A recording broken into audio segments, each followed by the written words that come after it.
আলেম ওলামাদেরকেই দেখেন যে আলেম ওলামারা কেমন করছে, বাংলাদেশের আলেম ওলামারা কেমন করছে স্টেজে বক্তব্যে, তাহলে আপনি বুঝবেন যে এটা জাতিগত গোলামির কারণে এখনো আমরা ছোট লোক আছি। স্বাভাবিক স্বাধীন হিসেবে আত্মমর্যাদা আত্মসম্মান নিয়ে বড় হতে পারে। আর 70 বছর হচ্ছে স্বাধীন হওয়া, ওই গোলামির নেচার এখনো চেঞ্জ করতে পারে না। হলে পৃথিবীতে যারা কোনোদিন গোলামি বরণ করেনি তাদের চরিত্র দেখে আসে।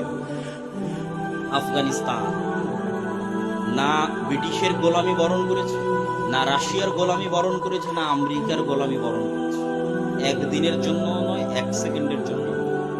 ফলত আফগানিস্তানের বেশিরভাগ মুসলমান টিকে আছে তাদের জন্মগত সততার উপর, জন্মগত ন্যায়পরায়ণতার উপর।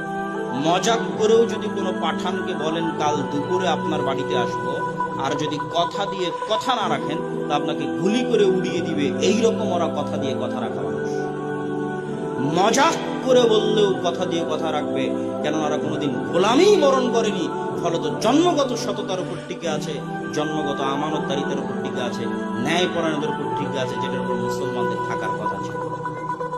তাহলে বানু ইসরাইলের চরিত্র ধ্বংস করেছে ফেরাউনের গোলামি, আর মুসলমানদের চরিত্র ধ্বংস করেছে ইউরোপিয়ান ঔপনিবেশিক কলোনিয়াল সিস্টেমের শাসনামল। আজকের সারা বিশ্বের মুসলমানেরা যেখানে যে কষ্টে আছে তার কোথাও না কোথাও 200, 250, 300 বছরের ইউরোপের কলোনিয়াল সিস্টেম দায়ী। আপনাকে চ্যালেঞ্জ দিয়ে বলে দিলাম, ফিলিস্তিনের সমস্যা বলেন, কাশ্মীরের সমস্যা বলেন, যেখানে মুসলমানেরা যে অবস্থায় মজলুম আছে, মুসলমানদের চারিত্রিক অধপতন বলেন, নৈতিক অধপতন বলেন, কোথাও না কোথাও কোনো না কোনোভাবে ইউরোপিয়ান কলোনিয়াল সিস্টেম দায়ী। তার সবচেয়ে জ্বলন্ত উদাহরণ যদি নিতে চান যে এটা কি পরিমাণ প্রভাব রেখে গেছে, তার সবচেয়ে বড় জ্বলন্ত উদাহরণ নিলে ইংল্যান্ডের বাইরে বের হলে আর কোথাও ইংরেজি চলে না। ফ্রান্সে যান, ইতালিতে যান, স্পেনে যান, ইংরেজি কেউ জানে না, কেউ না। আরে বিমানবন্দরে দায়িত্ব পালন করা, ইন্টারন্যাশনাল এয়ারপোর্টে দায়িত্ব পালন করা দায়িত্বশীলেরা পর্যন্ত ইংরেজি জানে না। ওরা ইংরেজি শিখাতে অপমান মনে করে।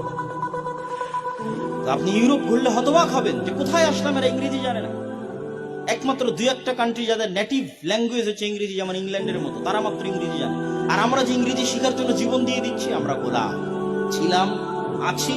আর যতদিন ওই ন্যায়পরায়ণতা সততার মাপকাঠিতে না টিকতে পারবো ততদিন গোলাম থাকবো। গোলাম ছিলাম, গোলাম আছি। স্যার বলতে বলতে মুখে ফেনা তুলে ব্রিটিশদের আমলে জীবনযাপন করেছি, আজও স্যার বলতে বলতে মুখে ফেনা তুলে দুর্নীতি, মিথ্যায় ধোকা দিয়ে রুজির জন্য জীবনযাপন করে যাচ্ছি। গোলাম ইবনে গোলাম। সম্মানিত উপস্থিতি, 2 নম্বর কারণ যেটার কারণে সমগ্র পৃথিবীতে মুসলমানেরা গোলামির জীবনযাপন করছে, সেটা হচ্ছে শিক্ষা। শিক্ষায় পিছিয়ে থাকা মুসলমানদের গোলামির দ্বিতীয় কারণ।